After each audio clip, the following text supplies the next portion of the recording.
Assalamualaikum warahmatullahi wabarakatuh.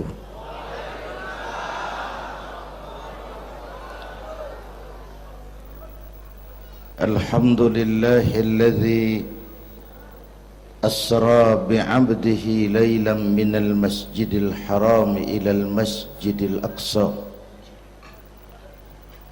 Wassalatu wassalamu ala Sayyidina Muhammadin wa ala alihi wa ashabihi ahli sidqi wa tuqa, amma ba'du.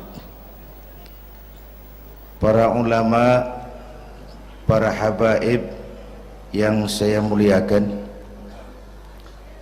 wabil khusus Fadilatul Mukarram Sahibul Bait Kiai Haji Uci Turtusi, yang terhormat Bapak Wali Kota Tangerang Bapak Haji Wahidin Halim, hadirin hadirat ma'asyiral muslimin yang saya cintai.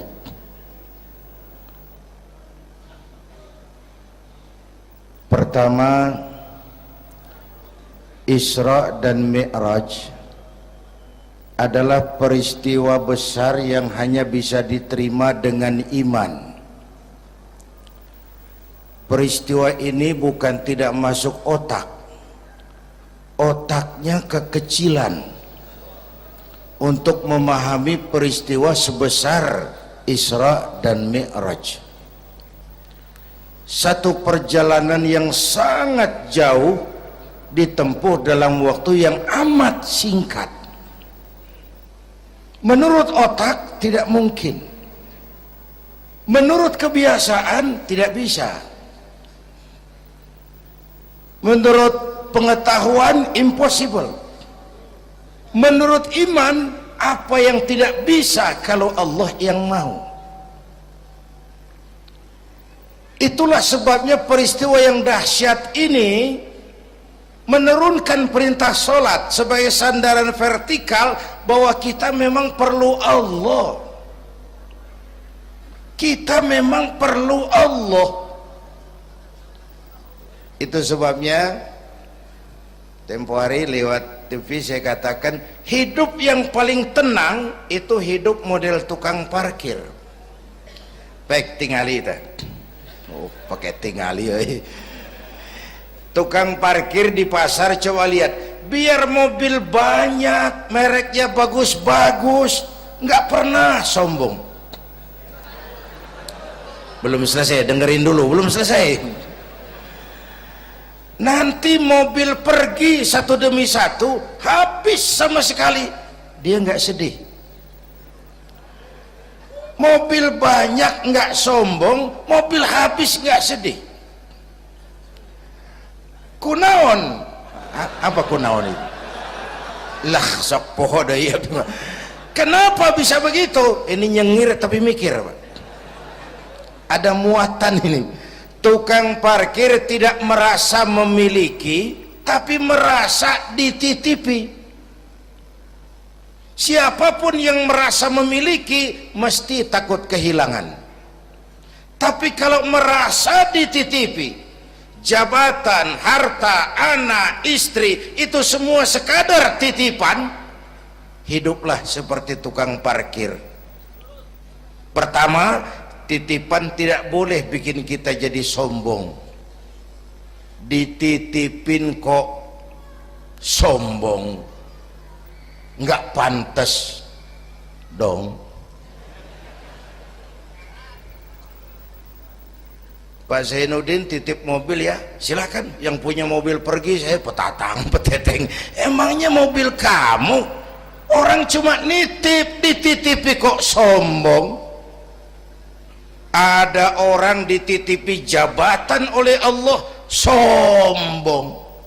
Ada enggak? Ada enggak? Ada. Namanya Fir'aun. Tuh pejabat-pejabat sombong anak buah Fir'aun semua.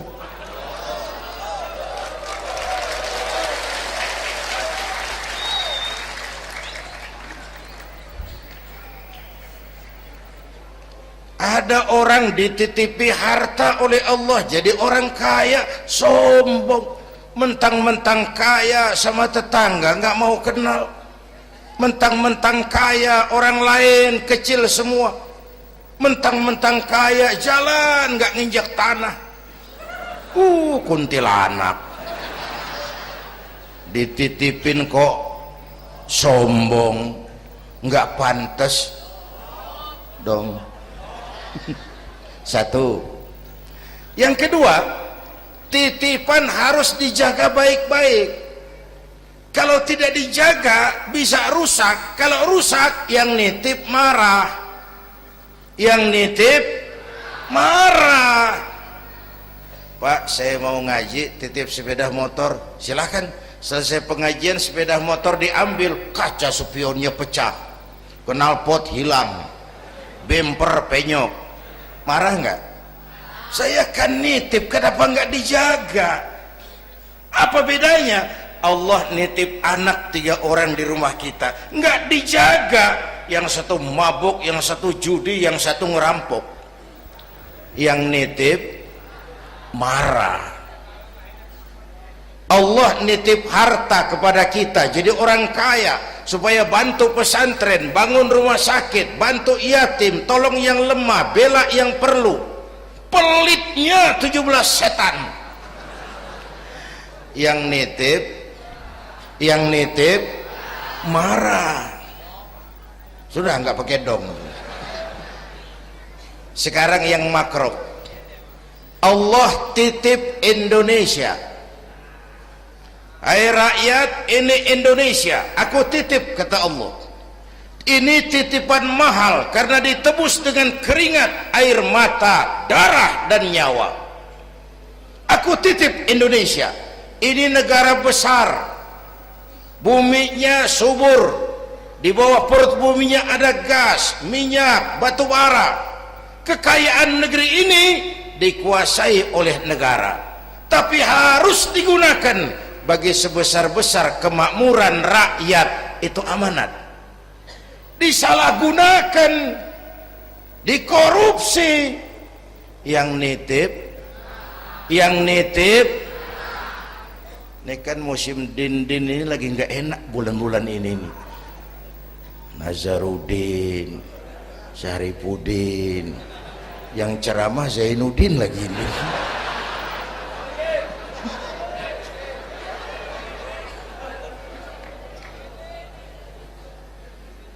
Yang nitip marah. Kalau yang nitip marah, dia suruh makhluknya yang lain negur kita. Makhluknya yang lain diperintah negur kita. Siapa? Merapi, batuk, Bromo muntah, Semeru demam, Anak Krakatau menggigil, angin puting beliung, banjir di mana-mana, gempa, longsor, hujan es. Kebayoran hujan es. Tetangga saya udah nyiapin sirup, mau hujan es. Innalillahi wa inna ilaihi rajiun. Angin teh makhluk, mang.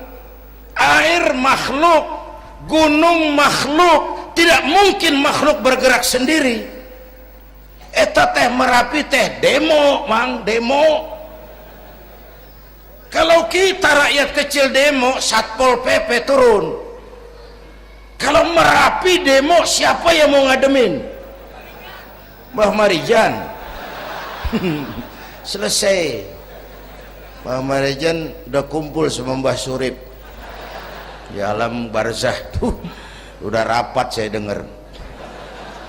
Kata Mbah Surip, tenang saja Mbah Marijan, tak gendong, aman sudah.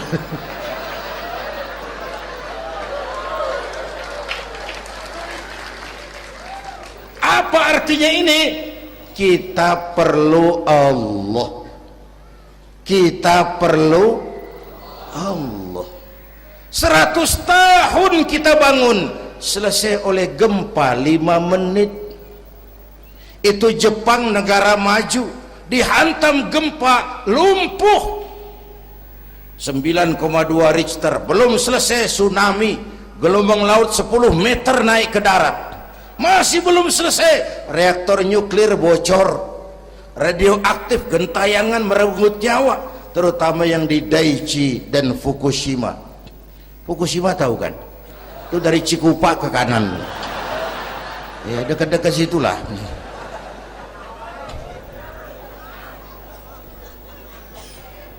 Kita perlu Allah. Paingan, apa paingan? Hah? Pantesan lah. Pantesan orang yang paling bersih hatinya Rasulullah, orang yang paling baik akhlaknya Rasulullah, orang yang sudah dapat jaminan ampun atas segala dosa Rasulullah. Tapi baginda Rasul kalau sholat malam bengkak kakinya karena rajin sujud. Saya perlu Allah. Dosa sudah diampuni, akhlak paling baik, hati bersih, tapi kalau sholat malam kakinya bengkak karena rajin sujud. Allahumma sholli alaihi. Saya tahu di pasar Kemis juga banyak yang kakinya bengkak.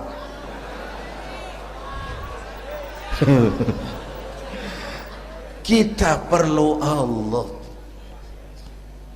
Itulah sebabnya dengan Isra Mi'raj turun perintah sholat agar kita punya senderan. Saya senderan ke tiang, tiangnya roboh, saya jatuh. Saya senderan ke tembok, temboknya ambruk, saya jatuh. Saya senderan sama orang kaya, dia jatuh miskin, saya selesai. Saya senderan sama jenderal, dia pensiun, saya selesai. Tapi kalau saya senderan kepada Allah, Allah tidak akan pernah miskin, tidak akan pernah berkurang kekuasaannya, tidak akan pernah lumpuh, dan seterusnya. Karena itu memperingati Isra Mi'raj, ayo dengan semangat memantapkan keimanan. Ini zaman entertain, orang pada pinter bikin bungkusan. Hati-hati sekarang banyak minyak babi cap unta. Sekarang ini kiai sama dukun tipis bedanya. Tuh kalau muncul di TV kadang-kadang kita bingung, kiai apa dukun sih? Pemburu hantu pakai sorban, ntar kiai gue suruh pakai helm. Atribut aja udah kacau sekarang. Ini zaman entertain, orang pandai bikin bungkusan. Maka kembali kepada ajaran agama, kita harus disiplin. Semua konsep agama muaranya disiplin. Syahadat apa? Disiplin akidah. Saya bersaksi tidak Tuhan selain Allah. Kalau begitu, saya tidak akan menyembah kecuali hanya kepada Allah. Saya tidak akan menyekutukannya dengan sesuatu pun. Lalu saya bersaksi Nabi Muhammad utusan Allah, kemudian Nabi terakhir, lalu tidak ada Nabi sesudah beliau, harga mati, titik. Disiplin.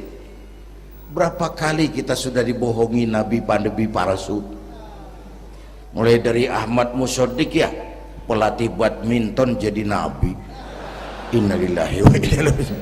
Dapat wahyu di Bogor, padahal di Bogor biasanya orang dapat talas itu, dapat wahyu. Ditangkap polisi 4 tahun dihukum. Selesai dia rancai kek Bandung, namanya Sayuti, tukang cukur, ngaku dapat wahyu jadi nabi lagi. Dan anehnya ada aja yang ikut. Selesai lalu pindah ke Jakarta, Lia Edan, ngaku Jibril, ditangkap di polisi, dihukum 2 tahun. 3 bulan lalu sudah bebas. Ditangkap. Paling hebat polisi kita itu bukan cuma teroris, Jibril. Di mana di dunia ada polisi nangkap Jibril kalau bukan?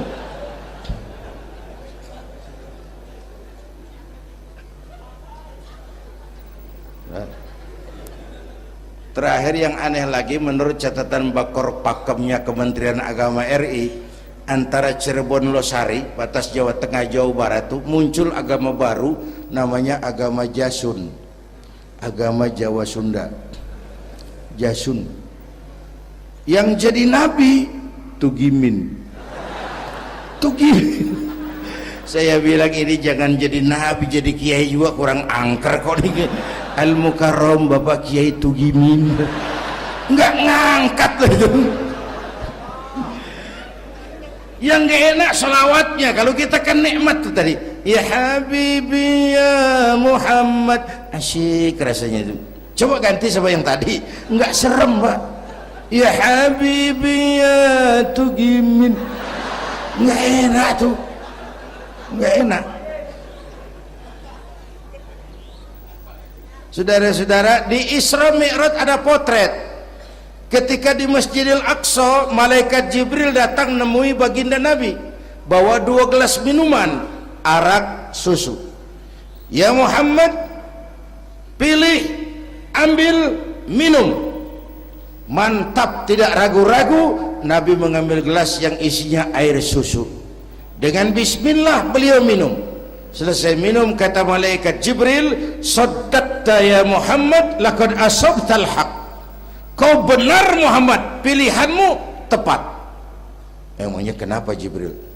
Kalau arak yang kamu pilih, kamu ambil, kamu minum, habis umatmu jadi pemabuk semua. Ini potret Pak. Itu yang tiap hari kita hadapi, yaitu arak, susu, benar, salah, hak, batil, ma'ruf, munkar, halal, haram. Hati-hati, jangan salah pilih, karena ini zaman entertain. Banyak minyak babi cap onta. Kalau minyak onta cap babi itu masih halal. Ini minyak babi cap onta, kita terpedaya ngelihat merek onta. Iya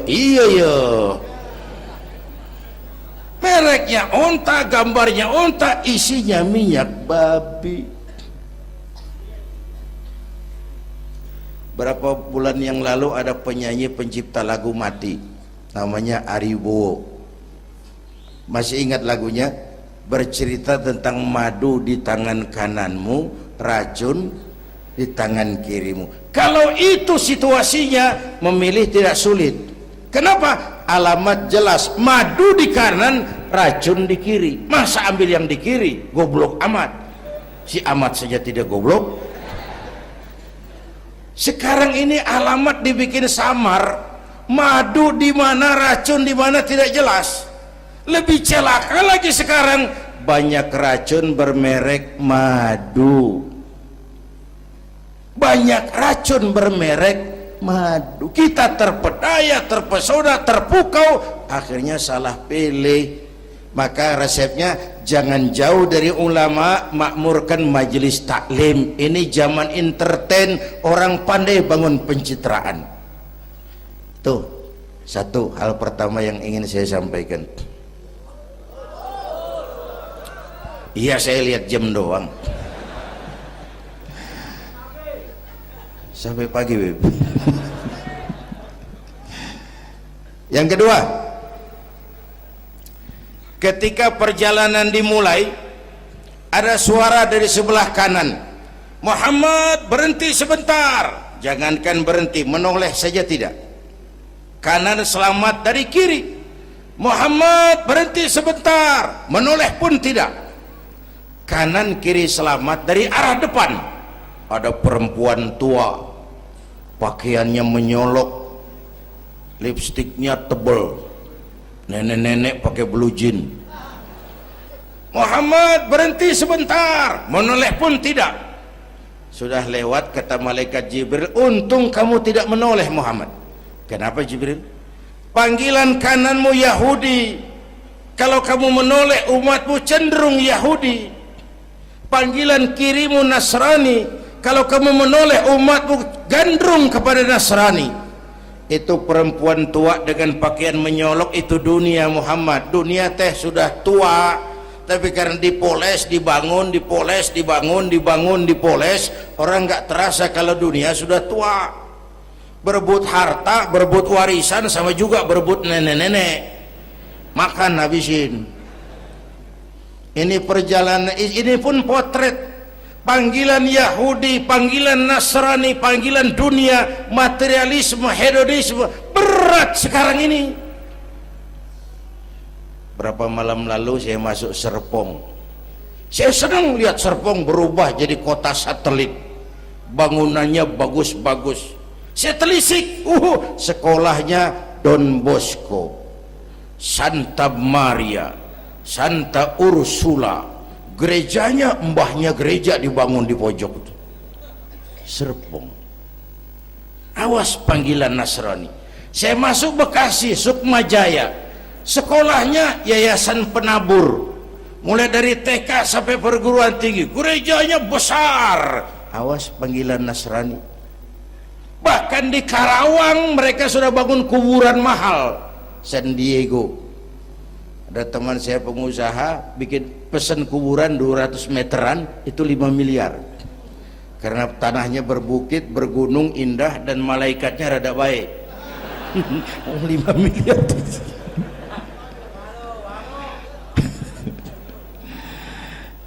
Panggilan Yahudi, siapa membantah? Yahudi itu menguasai ekonomi dunia. Di Amerika itu tidak ada orang bisa masuk gedung putih jadi presiden tanpa dukungan Yahudi. Menentukan. Bahkan roda ekonomi dunia sekarang ini diwarnai oleh Yahudi. Israel itu Amerika kecil, Amerika itu Israel besar. Lalu panggilan Nasrani dengan segala gaya dan dana, dan terakhir panggilan materialisme dunia, panggilan hedonisme, panggilan materialisme. Menghadapi panggilan-panggilan ini, ayo kita umat Islam luruskan saf, rapatkan barisan, jangan jauh dari ulama, makmurkan majelis taklim. Itu yang kedua. Yang ketiga, Haram Aqsa ini perjalanan vertikal katanya. Aqsa Aras ini perjalanan vertikal. Haram Aqsa perjalanan horizontal. Aqsa Aras perjalanan vertikal. Hablum minan nas, hablum minallah. Isra Mi'raj mau ingatkan kita, semua kita perantau di dunia ini. Perantau harus pulang. Orang yang selesai merantau di dunia disebut telah pulang ke rahmatullah. Kenapa pulang? Perantau, nggak boleh netep. Bodoh kalau ada perantau, tahu perantau tapi nggak pernah mikirin pulang. Dan saya mau bilang, orang pulang sebenarnya enak. Ayo contoh beberapa soal etimologis. Waktu SD dulu ada pelajaran yang kita nggak suka, gurunya galak. Pas pelajaran dia pengumuman, Bapak guru tidak masuk sekolah, anak-anak boleh pulang. Seneng nggak? Seneng nggak? Kenapa seneng? Karena boleh pulang. Orang pulang seneng. Contoh lagi, Lebaran masyarakat pulang mudik, seneng nggak? Kenapa seneng? Pulang. Orang pulang seneng. Sekarang selesai hidup di dunia, kita pulang kepada Allah, seneng nggak? Ragu-ragu, mau bilang seneng takut besok, itu gini-gini. Mestinya seneng pulang. Apa yang bikin pulang yang satu itu kok berat? Kelihatannya dua. Pertama, kita ini sering mencintai sesuatu berlebihan, berakar di hati. Datang saat pulang tidak siap menghadapi perpisahan. Ada yang bergantung di sini, pulang jadi berat. Kalau cinta Allah sepenuhnya, cinta alam seperlunya, pulang enak. Yang kedua, bekal nggak cukup, sengsara di jalan, pulang jadi berat. Nggak punya bekal kok pulang, itu nekat. Belum sempet sholat modar, kok berani amat nggak punya bekal pulang. Kalau bekal cukup, pulang itu menyenangkan. Karena apa? Itu satu keharusan. Iya, kalau umat-umat terdahulu umurnya relatif panjang. Kalau kita ini mencontoh baginda Rasul, beliau wafat umur 63, 63 itu standar. Kalau mencontoh Nabi, jatah kita 63. Kalau malam ini kita sudah 50 tahun, tinggal 13. Waspada. Kalau malam ini kita sudah 62 tahun 11 bulan, udah jangan pakai pantangan, apa aja makan lah Pak, sebulan lagi tuh. Sebulan lagi, syukur-syukur dapat bonus. Dan saya bilang mati itu tidak pakai abjad. Kalau pakai abjad bisa nunggu, mati bang ngacak. Kadang-kadang kakeknya segar bugar, cucunya pae. Kalau mati pakai abjad enak nunggunya. Tahun ini yang mati A, tahun depan B, tahun berikutnya C, lalu D, terus F, lalu G, lalu H. Saya Z. Repot saya, nggak ada yang ngurus, orang udah habis.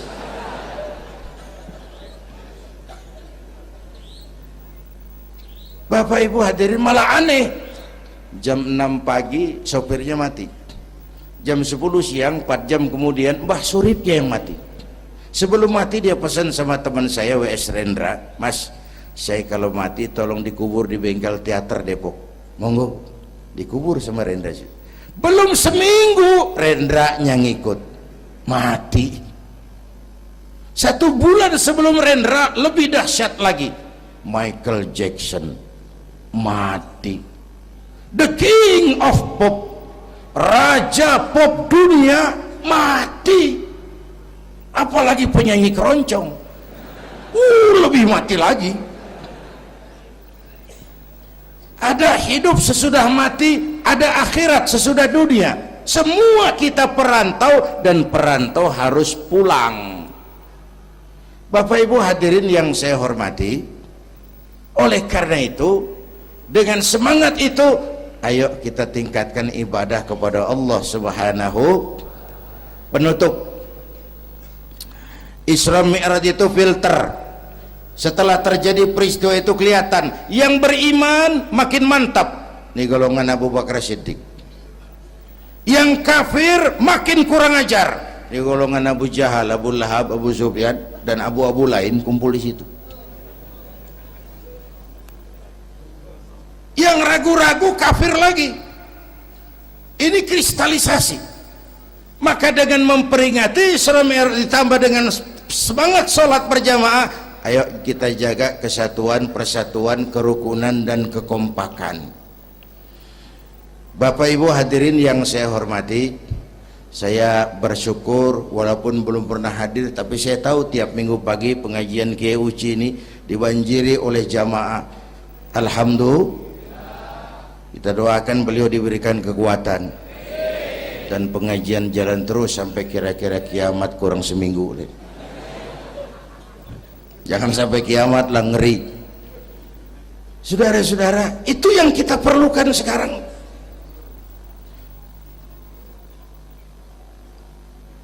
Menjaga semangat kebersamaan seperti diajarkan di masjid ini. Coba tinggali akhlak masjid. Siapapun masuk masjid, copot sendal, buka sepatu. Kenapa? Tidak ada warga kelas 1 di sini. Semua sama di depan Allah. Ini masyarakat yang mau kita bangun. Lurah masuk masjid, buka sepatu, rah. Camat masuk masjid, buka sepatu, mat. Wali kota masuk masjid, buka sepatu. Ini Pak yang ngomong dia tuh. Sembarangan tata. Gubernur masuk masjid, buka sepatu, Nur.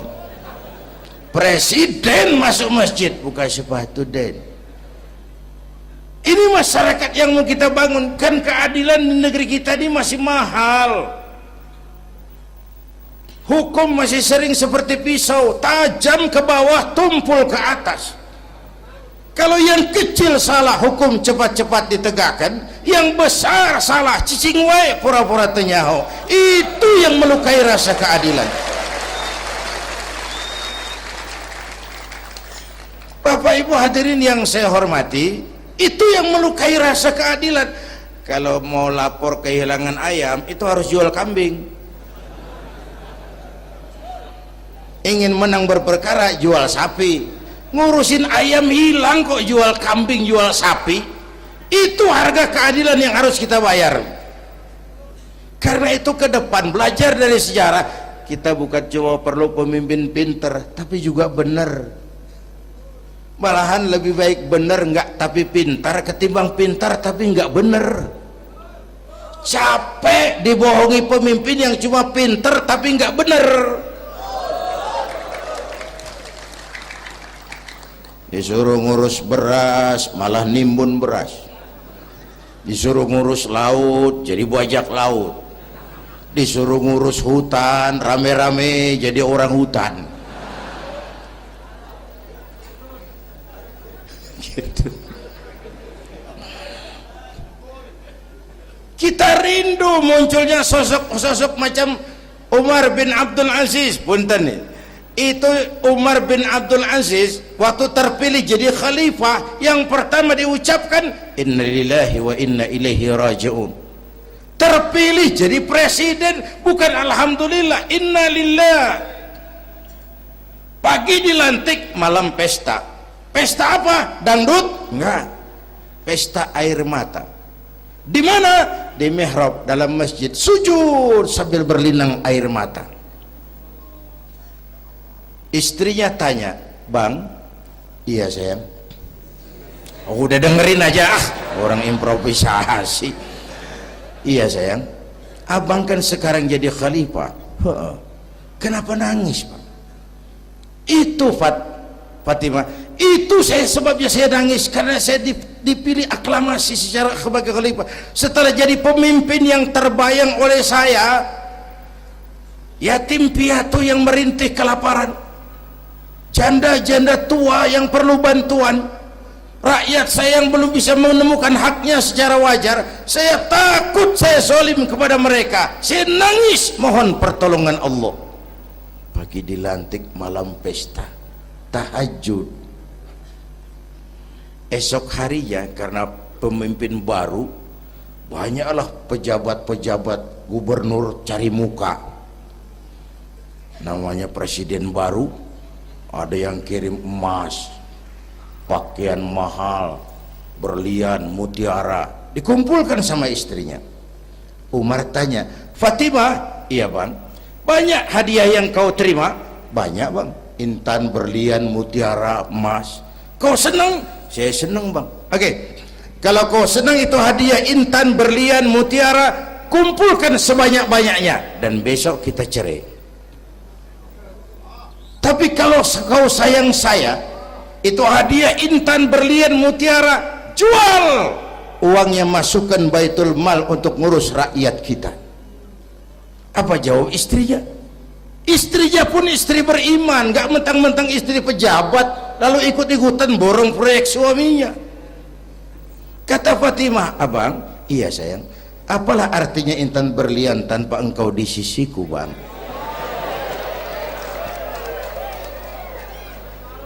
Jual sajalah, jual untuk ngurus kepentingan rakyat. Yang nyata-nyata hadiah pribadi dijual ngurusi rakyat. Jangan yang sudah nyata-nyata milik rakyat masih disunatan.